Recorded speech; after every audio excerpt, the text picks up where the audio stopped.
हाँ जी दोस्तों, तो इस यूनिट के अंदर जो हमारे पास अब नेक्स्ट लेवल आता है वो आता है इलास्टिसिटी ऑफ डिमांड का। अब बेसिकली अभी तक हमने ये जाना था कि प्राइस के चेंज होने से क्वांटिटी डिमांडेड के अंदर चेंज आता है। ये हमने अभी तक देख लिया, इसके कई सारे फैक्टर्स देख लिए, प्राइस का रीजन देख लिया, अदर डिटरमिनेंट्स का भी रीजन देख लिया। अब जो अगला सवाल आता है वो ये आता है कि इसकी इलास्टिसिटी कैसे निकाली जाएगी। अब इलास्टिसिटी का बेसिकली मतलब क्या है, यहाँ पे इसका मतलब ये है कि हमें ये तो पता लग गया कि अगर प्राइस किसी कमोडिटी का नीचे जाएगा तो उस केस में उसकी जो क्वांटिटी डिमांडेड होगी वो बढ़ जाती है, ये तो हमें पता लग गया। लेकिन कितने हद तक ये जो इफेक्ट होगा वो आएगा, कितना कम जाएगा तो ये कितना बढ़ जाएगा, इस दोनों के इस रिलेशन को हम कहते हैं क्या, इलास्टिसिटी। ठीक है, तो यहां पे सिर्फ प्राइस की बात नहीं, हमने देखा है कि बहुत सारे फैक्टर्स होते हैं। हमने सिर्फ प्राइस को नहीं देखा, प्राइस के अलावा और भी चीजें थी, जैसे कि इनकम था हमारा, रिलेटेड गुड्स की प्राइस था, जिसके अंदर हम देखते हैं कि सब्स्टिट्यूशन इफेक्ट होता है, कॉम्प्लीमेंट्री का इफेक्ट होता है।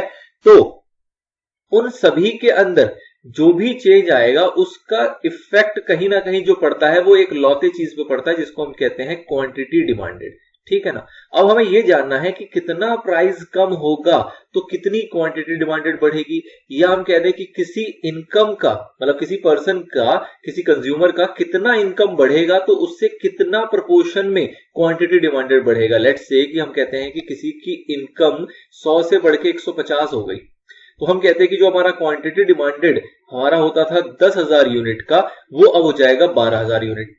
ठीक है ना। तो इससे क्या समझ में आया कि किसी की अगर इनकम 50% इंक्रीज होती है तो क्वांटिटी डिमांडेड हमारा 20% इंक्रीज होता है। अगर 50% इनकम बढ़ती है तो क्वांटिटी डिमांडेड हमारा 20% बढ़ता है, और इन दोनों के इस रिलेशन को हम कन्वर्ट करते हैं किस फॉर्म में, इलास्टिसिटी की फॉर्म में। ठीक है, तो इलास्टिसिटी बेसिकली क्या है कि हमें ये एक बेसिक कॉन्सेप्ट पता लग गया कि जितने भी डिमांड के डिटरमिनेंट्स होते हैं उसका इफेक्ट कहीं ना कहीं पड़ता है क्वांटिटी डिमांडेड के ऊपर। ठीक है, कितना पड़ता है वो जानना है, और कितना नहीं पड़ता, मतलब कितना उसका इफेक्ट आएगा, उस चीज को मेजर करेंगे, उसका रिस्पॉन्सिवनेस को हम अगर जान लेंगे तो उसी को हम नाम देते हैं इलास्टिसिटी का। ठीक है, तो ये तो था आपका बेसिक, जो कि आपको स्टार्ट करने से पहले बताना जरूरी था कि हमें बेसिक लॉ पता लग गया है कि लॉ ऑफ डिमांड बेसिकली क्या कहता है, लेकिन अब उसको आपको टर्म्स में निकालना है, न्यूमेरिक वैल्यू में निकालना है कि भाई साहब इसका इफेक्ट अब बताओ एग्जैक्ट कितना पड़ रहा है, कितने गुना फर्क आएगा, कितने गुना इनकम बढ़ेगी तो कितने गुना डिमांड घटेगी। इस तरीके से आपको उसको रिलेट करना है। ठीक है ना। चलिए तो देखते हैं मॉड्यूल क्या कहता है। मॉड्यूल कह रहा है आपको कि till now we were concerned with the direction of changes in price and quantity demanded। अभी तक हमने डायरेक्शन को देख लिया कि क्या डायरेक्शन होगा, अपवर्ड डाउनवर्ड जो चीजें थी वो सारी चीज हमने समझ ली। Now from the point of view of a business firm it is more important to know the extent of relationship or degree of responsiveness of demand to changes in its determinants। ठीक है ना। तो क्या relationship है और कितना हद तक, क्या डिग्री ऑफ रिस्पॉन्सिवनेस है, वो जानना जरूरी है कि डिमांड के अंदर कितने हद तक कितनी डिग्री का चेंज आएगा उनके डिटरमिनेंट्स के चेंज होने के ऊपर। Now we will try to measure these changes, और to say we will try to answer the question by how much does demand change due to change in price. ठीक है ना, कि ये तो पता है कि प्राइस चेंज होगा तो डिमांड चेंज होगा, डिमांड का बेसिकली मतलब है क्वांटिटी डिमांडेड। ठीक है ना। तो हमें ये तो पता लग गया कि प्राइस चेंज होगा तो क्वांटिटी डिमांडेड चेंज होगा, लेकिन अब जानना क्या है, कितना, how much does demand change due to change in price, या फिर चेंज इन प्राइस की जगह आपके यहाँ पे बहुत सारी चीजें आ जाएंगी। तो प्राइस एक फैक्टर है, जैसे इलास्टिसिटी ऑफ डिमांड के अंदर हम देखेंगे बहुत सारे इलास्टिसिटी ऑफ डिमांड होते हैं, जिसके अंदर पहला हम देखेंगे प्राइस इलास्टिसिटी। तो ये प्राइस इलास्टिसिटी का एग्जांपल हो गया, लेकिन इनकम इलास्टिसिटी देखने जाएंगे तो उसके लिए अलग हो जाएगा। ठीक है ना। वहां पर हम देखेंगे कि इनकम के चेंज होने से डिमांड में क्या चेंज आएगा उसको जानना है अपने को, लेकिन कहीं ना कहीं हम डिमांड का चेंज देखना चाहते हैं। Now consider the following situations. आपको 3 सिचुएशन दी गई, क्या कहा जा रहा है, as a result of fall in price of radio from 500 to 400। कह रहा है जी इसकी प्राइस अगर घट जाती है, 500 से 400 पे आ जाती है, तो उस केस में क्वांटिटी डिमांडेड जो है वो 100 से बढ़ के 150 पे चली जाती है। ठीक है जी, मतलब 100 रुपए कम हुआ, 100 रुपए को आप ऐसे ले लो कि 20% कम हुआ, तो उस केस में आपका कितना, 100 से 150, मतलब 50% जो आपका डिमांड होगा वो बढ़ जाएगा, अगर मैं परसेंटेज के रूप में बात करूं तो। आगे देखते हैं, as a result of fall in price of wheat from 20 per kilogram to 18 पर किलोग्राम, 20 से 18 पे आ गया, मतलब 2 रुपए कम हुआ, मतलब कहीं ना कहीं 10% कम हुआ, ऐसा कह सकते हैं। The quantity demanded increase from 500 to 520 kilogram, 500 से 520 पे चला गया, मतलब 20 जो है वो क्वांटिटी डिमांडेड आपका बढ़ गया। 20 को अगर आप लेके आओगे टर्म्स के अंदर तो मेरे हिसाब से कितना होना चाहिए आपका ये, तो 500 का आपका 1% होता है 5, और 20 की बात करें तो आप कह सकते हो कि 4% आपका इफेक्ट पड़ेगा। अगर ये हमारा 10% कम हुआ तो डिमांड हमारी कितनी परसेंट बढ़ी, 4% बढ़ी। तो मतलब चेंजेस तो है। देखो एक बेयर लॉ तो ये समझ में आ गया कि किसी की भी प्राइस घटेगी तो डिमांड बढ़ेगा, लेकिन अब हमें ये जानना है कि प्राइस कितनी घटेगी तो डिमांड कितना बढ़ेगा, क्योंकि ये हर एक कॉमोडिटी के साथ अलग अलग इंपैक्ट देगा। ये 100 घटा है तो इसका डिमांड 50%, मतलब अगर परसेंटेज बात करूं तो ये 20% घटा है तो इसका डिमांड जो है वो 50% बढ़ गया। लेकिन यहां पे आप देख रहे हो कि ये 10% घटा है, तो उस केस में जो डिमांड है वो सिर्फ 4% बढ़ रहा है, सिर्फ 4%। अगर मैं एक पैरामीटर लगा ले तो क्या लग जाएगा? बिल्कुल नहीं लगेगा, क्योंकि 20 पे अगर 50% था तो 10% पे 25% होना चाहिए था, लेकिन ना 10% पे तो ये कितना हो गया, 4% पे आ गया। तो इसलिए डिपेंड करता है कि कमोडिटी भी क्या है। जनरल रूल तो लगेगा कि अगर आप प्राइस गिराओगे तो क्वांटिटी डिमांडेड बढ़ेगा, लेकिन एक जैसा रूल नहीं लगेगा क्योंकि कमोडिटी अलग अलग होती है। और देखते हैं, as the result of fall in price of salt from 9 per kilogram to 7.50, 9 से 7.5 पे आ गया, 1.5 रुपए कम हो गया। The quantity demanded increase from 1000 kilogram to 1005 kilogram, मतलब 0.5% बस इंक्रीज हुआ है। ठीक है ना। तो कहने का मतलब क्या है कि अलग अलग इंपैक्ट पड़ेगा। इंपैक्ट पड़ेगा ये तो हमने देख लिया, लॉ ऑफ डिमांड से समझ लिया कि भाई साहब इंपैक्ट तो पड़ेगा ही पड़ेगा, और इनवर्स रिलेशनशिप वाला ही इंपैक्ट पड़ेगा, लेकिन कितना पड़ेगा ये हम ये कंसीडर नहीं कर पाए अभी तक, वो हमें जानना है इलास्टिसिटी के अंदर। What do you notice?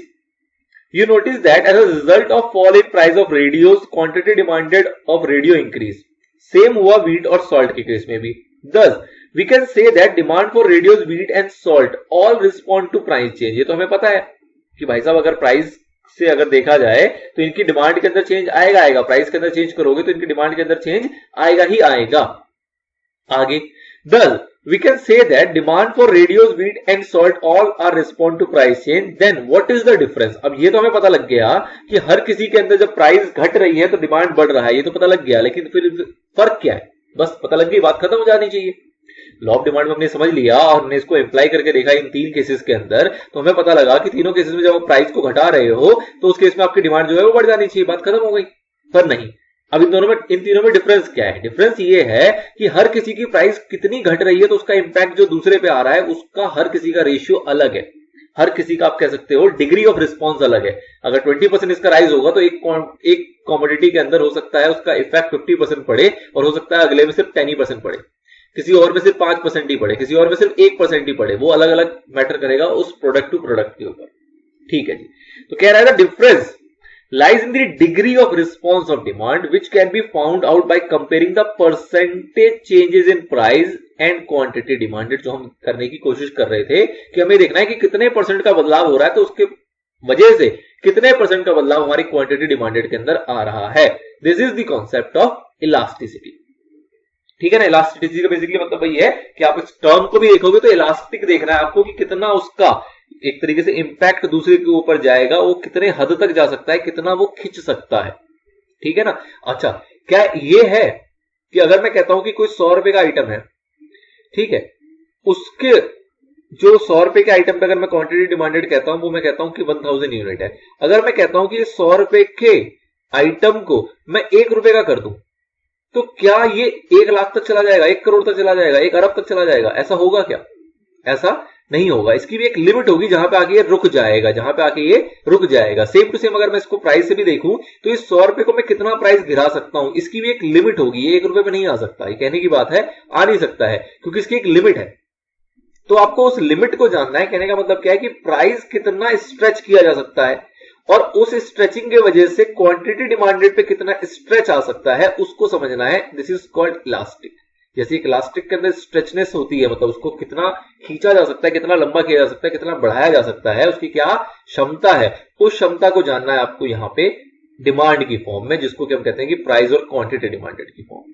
ठीक है, चलिए आगे बढ़ते हैं। कॉन्सेप्ट समझ में आ चुका है, डेफिनेशन देखते हैं। डेफिनेशन कह रहा है elasticity of demand is defined as the responsiveness of the quantity demanded of a good to change in one of the variables on which demand depends. ठीक है ना, अब यहां पे कभी भी प्राइस का नाम नहीं लिया जा रहा। क्यों नहीं लिया जा रहा? क्योंकि सिर्फ प्राइस ही नहीं है जो उसका वेरिएबल होता है, जो उसका डिटर्मिनेंट्स होता है, इनकम भी होती है और भी बहुत सारी चीजें होती है। तो इसलिए कहा जाता है कि हमें देखना है कि क्वांटिटी डिमांडेड के ऊपर क्या इफेक्ट आएगा, किसका, जितने भी डिमांड के वेरिएबल्स है उसका। डिमांड के वेरिएबल्स में से इसका एक वेरिएबल होता है प्राइस। तो हम कह रहे हैं जी प्राइस के साथ छेड़खानी करेंगे तो क्या इफेक्ट आएगा। एक वेरिएबल होता है इनकम ऑफ द कंज्यूमर, तो उसमें अगर छेड़खानी होगी तो क्या इफेक्ट आएगा। तो इस तरीके से हमें सारे वेरिएबल्स के इफेक्ट को समझना है।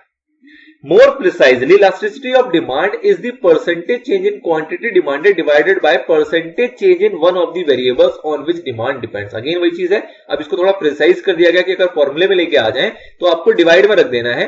ऊपर आएगा percentage change in quantity demanded और नीचे आएगा परसेंटेज चेंज इन जो भी उसका वेरिएबल होगा। वेरिएबल आपका कुछ भी हो सकता है, प्राइस भी हो सकता है, इनकम भी हो सकता है, एज द केस में भी।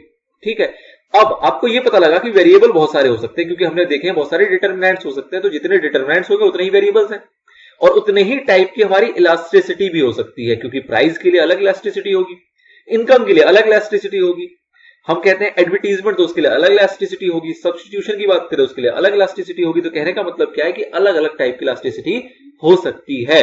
तो इसलिए अब इसको और अगर हम ब्रॉड करें तो हमें यह पता लगेगा कि इलास्टिसिटी ऑफ डिमांड भी जो है वो कई सारे वैरायटीज का, कई सारे टाइप्स का हो सकता है। उसको देखते हैं। कहा जा रहा है these variables are price of the commodity. अब जो वेरिएबल्स की बात हो रही है कौन कौन सी हो सकती है? प्राइस हो सकता है, price of the related commodity जिसको हम क्रॉस इलास्टिसिटी कहेंगे। इनकम हो सकता है कंज्यूमर्स का, या फिर अदर और फैक्टर्स भी हो सकते हैं जिसके ऊपर डिमांड हमारा डिपेंड करता है। दस वी हैव, अब इसके क्या समझ में आया कि हमारे पास कितने टाइप की इलास्टिसिटी है। हमारे पास एक प्राइस इलास्टिसिटी है, एक क्रॉस इलास्टिसिटी है। क्रॉस इलास्टिसिटी का मतलब होता है जिसके अंदर आपके सब्स्टिट्यूशन और कॉम्प्लीमेंट्री के इफेक्ट को कवर किया जाता है। इनकम इलास्टिसिटी पता लग गया आपको, कंज्यूमर की इनकम के ऊपर होगा। एडवर्टीजमेंट इलास्टिसिटी हो गया, इलास्टिसिटी ऑफ सब्स्टिट्यूशन हो गया। ये बेसिकली इसी का पार्ट है क्रॉस इलास्टिसिटी का। Then it is to be noted that when we talk of the elasticity of demand, unless and until otherwise mentioned, we talk of the price elasticity of demand. बहुत important line यहां पे लिख गई। क्या importance है इसकी? कह रहा है कि अगर आपको सिर्फ और सिर्फ कहा जाए कि बताओ इलास्टिसिटी ऑफ डिमांड, सिर्फ और सिर्फ कहा जाए कि बताओ इलास्टिसिटी ऑफ डिमांड, तो आप कौन सी इलास्टिसिटी निकालने बैठोगे? प्राइस इलास्टिसिटी निकालोगे, क्रॉस इलास्टिसिटी निकालोगे, इनकम इलास्टिसिटी निकालोगे, कौन सी निकालोगे? तो क्या कहा जा रहा है कि अगर आपको अलग से कोई इंफॉर्मेशन नहीं दे रखी कि भाई साहब प्राइस निकालना है, क्रॉस निकालना है, कौन सा निकालना है, तो वी एज्यूम दैट कि ये बात कर रहा है प्राइस इलास्टिसिटी ऑफ डिमांड की। ठीक है, ये एक जनरल प्रिजम्पशन लेके चला जाता है यहां पे, क्योंकि जो सबसे मेजर इंपैक्ट पड़ता है जितने भी डिटरमिनेंट्स है उसमें से जो सबसे मेजर इंपैक्ट पड़ता है वो पड़ता है प्राइस का। ये आपको भी पता है, प्रैक्टिकली आपने भी देखा है कि और डिटरमिनेंट्स का फर्क तो पड़ेगा क्वांटिटी डिमांडेड में, नो डाउट, लेकिन अगर कंपैरेटिवली मैं बात करूं तो सबसे ज्यादा जो इंपैक्ट पड़ता है वो पड़ता है प्राइस का। तो इसलिए अगर कहा जाता है कि कुछ नहीं है, साइलेंट है, साइलेंटली अगर कहा जाए कि इलास्टिसिटी ऑफ डिमांड, अगर सिंपली कहा जाए इलास्टिसिटी ऑफ डिमांड, तो it means what? It means price elasticity of demand. तो एक जनरल प्रिजम्पशन है जो कि आपको ध्यान में रखनी है।